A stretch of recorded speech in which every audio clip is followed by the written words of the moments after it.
തമിഴ്നാട് സർക്കാർ സ്വാതന്ത്ര്യ ദിനത്തോടനുബന്ധിച്ച് നൽകി വരുന്ന തക്കൈസൽ തമിഴർ പുരസ്കാരം മുസ്ലിം ലീഗ് ദേശീയ അധ്യക്ഷൻ ഖാദർ മൊയ്തീന് ഇന്ന് സമ്മാനിക്കും. തമിഴ് ഭാഷയ്ക്കും പൈതൃകത്തിനും സംഭാവന നൽകിയവർക്കായി ഏർപ്പെടുത്തിയിട്ടുള്ള പുരസ്കാരമാണിത്. തമിഴ് എല്ലാ ഭാഷകളുടെയും മാതാവാണെന്നും ഭാഷയ്ക്ക് മേലുള്ള കടന്നുകയറ്റത്തെ തമിഴ് ജനത ചെറുത്തു തോൽപ്പിക്കുമെന്നും ഖാദർ മൊയ്തീൻ 24-നോട് പറഞ്ഞു.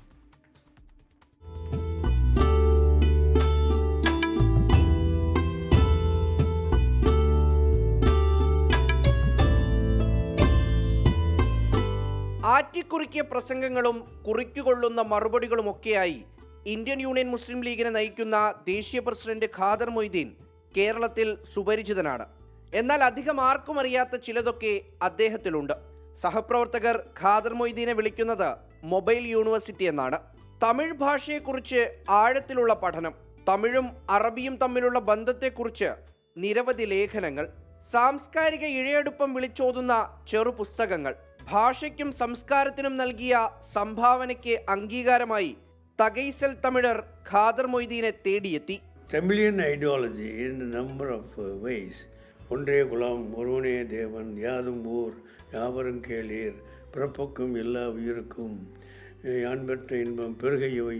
These are all concepts usually expressed in Tamil language, in a forum and literature and in propaganda.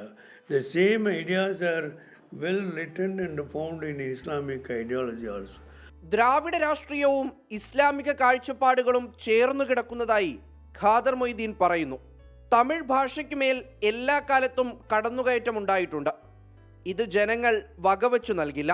The Hindi cannot be imposed on the people of particularly Tamil Nadu. Tamil Nadu people will never accept imposition of a language on Tamil Nadu may not be acceptable by Tamilians. അടുത്ത തെരഞ്ഞെടുപ്പിലും DMK സഖ്യം ജയിക്കും. വിജയ് ന്യൂനപക്ഷങ്ങൾക്ക് വേണ്ടി സംസാരിക്കുന്നുണ്ടെങ്കിലും വിലയിരുത്താനായിട്ടില്ല. Vijay party you are meaning? Yes. Is only coming up. We don't know what will happen in the future.